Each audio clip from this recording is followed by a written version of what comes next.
Halo Honey Bear, gimana nih hari ini? Jangan lupa jaga kesehatan ya. Kali ini Razemverse mau ngelanjutin startup episode yang kemarin. Kalau kalian belum nonton episode yang pertama, Razemverse nyaranin banget buat kalian menontonnya, karena saling berhubungan. Tanpa banyak basa-basi lagi, yuk lihat alur ceritanya.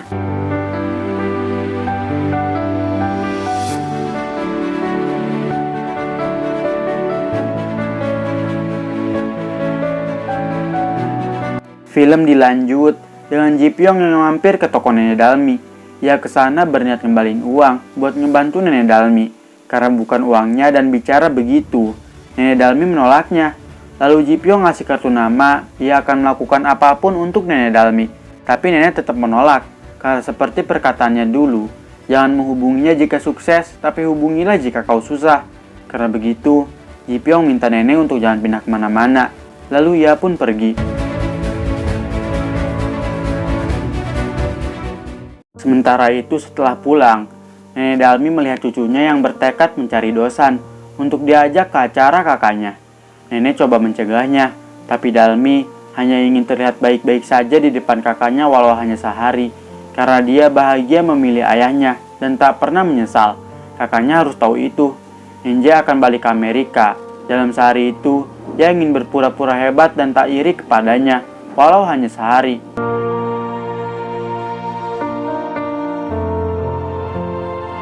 Esok harinya, Ji Pyong didatangi Nenek Dalmi. Nenek udah ngebetulin kartu nama yang dirobeknya kemarin. Nenek minta bantuan ke Ji Pyong mencari 6 Dosan untuk kebahagiaan cucunya. Ia sempat menolaknya karena Dosan hanya karangan yang diambil dari koran 15 tahun lalu. Nenek ngasih tahu kalau Dalmi gak pernah pacaran karena ia selalu memikirkan Dosan.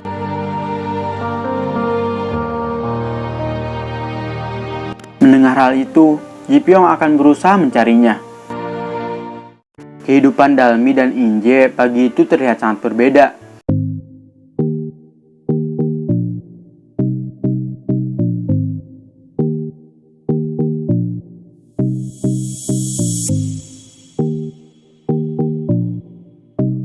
Saat Dalmi akan bekerja, ia sempat disuruh tunggu dulu sama temennya, karena di sana terlalu banyak orang yang menunggu konser JKN.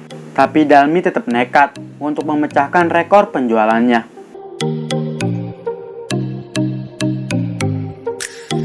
Di tempat Inje, ia bertemu dengan ibunya yang udah gak bertemu selama setahun lamanya. Mereka sedikit gak akur. Balik lagi ke Dalmi yang berhasil membantu temannya menenangkan para pembeli yang ramai tadi.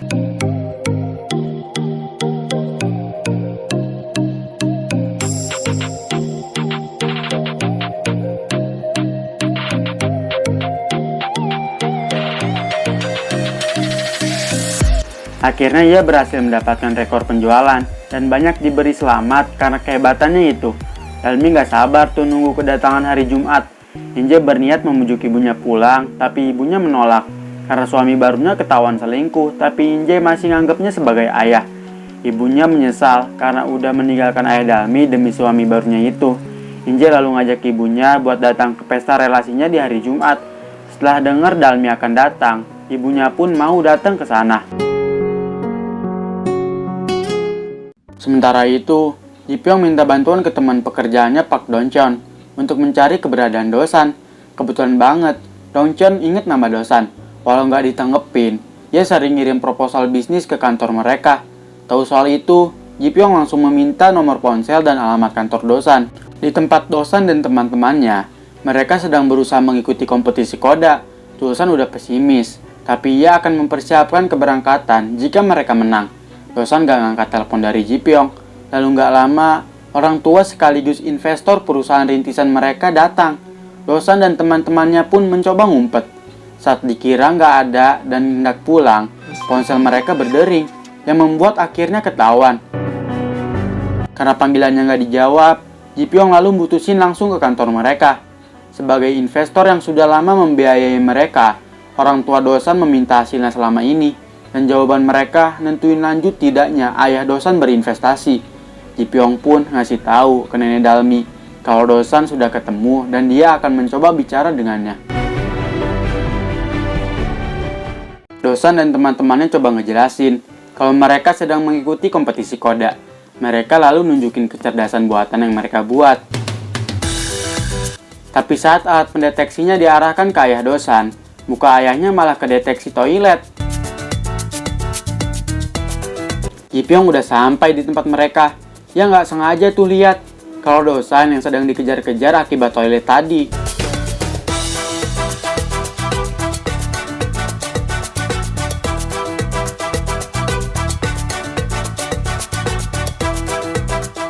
Esok harinya, Ji Pyong cerita ke Nenek Dalmi kalau Dosan yang sekarang gak seberuntung dulu. Ayah Dosan udah ngecabut investasinya karena kejadian semalam. Karena itu, Dosan mutusin buat ngejual beberapa barang di kantor mereka, termasuk bola baseball kesayangannya. Ji Pyong yakin kalau Dalmi sedikit kemungkinan bisa menemukan Dosan. Sementara itu, Dalmi masih terus berusaha mencari Dosan di berbagai situs. Akhirnya ia nemu Dosan di situs penjual barang. Dalmi seneng banget bahwa itu benar-benar Dosan. Ia pun langsung ngabarin neneknya. Mereka kaget karena mendengar Dalmi sudah berhasil nemuin Dosan. Sebelum Xiao Dalmi dan Nam Dosan bertemu, Ji Pyong narik Dosan dan mengajaknya bicara. Waktu di dalam mobil, Ji Pyong nunjukin surat lamanya dengan Dalmi, tapi memakai nama Dosan. Di sisi Dalmi ia kecewa karena Dosan gak jadi datang menemuinya. Dalmi lalu dipanggil sama kepala SDM. Ia sangat sedih karena harus mengundurkan diri dari pekerjaan satu-satunya. Ditambah lagi, tadi ia sempat dikecewain. Dalmi mendapat kabar kalau ibunya sangat rindu dan akan datang ke acara nanti. Sementara itu, Ji Pyong masih coba membujuk Dosan. Dia meminta maaf karena datang ke sana bukan untuk berinvestasi. Ji Pyong memohon hanya 1 jam untuk Dosan berpura-pura menjadi orang dalam surat itu dengan suatu imbalan uang. Karena Ji Pyong bukan untuk berinvestasi, Dosan meminta memasukkan Samsung Tech ke dalam sandbox untuk mewujudkan mimpi mereka. Tapi Ji Pyong gak punya wewenang atas itu. Karena tetap dalam pendirian, Ji Pyong mengatakan pendapat tentang perusahaan mereka yang menyakitkan. Ji Pyong pun merasa bersalah karena gak bisa nepatin janji ke Nenek Dalmi.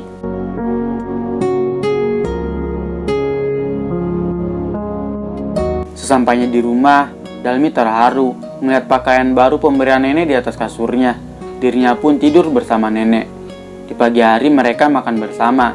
Karena kemarin Dalmi gak bertemu Dosan, ia akan memakai baju cantik pemberian nenek semalam untuk bertemu Inje. Dari ketegaran Dalmi, neneknya berbicara kalau Dalmi bak bunga kenikir yang nanti akan mekar dengan cantik dan terus menegarkan cucunya. Sementara itu, Dosan lagi membaca surat dari Dalmi pemberian Ji Pyong. Ji Pyong sendiri mengenang masa-masa bersama nenek. Karena tersentuh atas surat yang ditulis Dalmi dan tahu Dalmi sangat berharap ia datang, Dosan pun mutusin bersiap untuk berangkat menemui Dalmi di acara itu.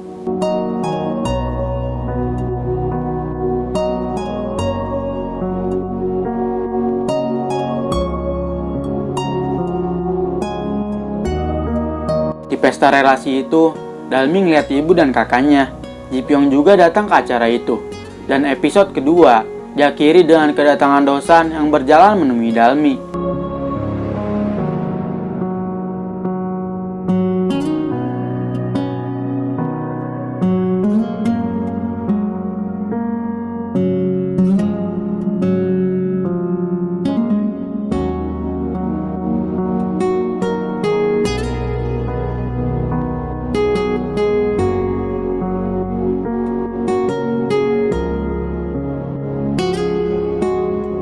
Makasih udah nonton videonya sampai akhir. Tungguin episode selanjutnya. Dadah!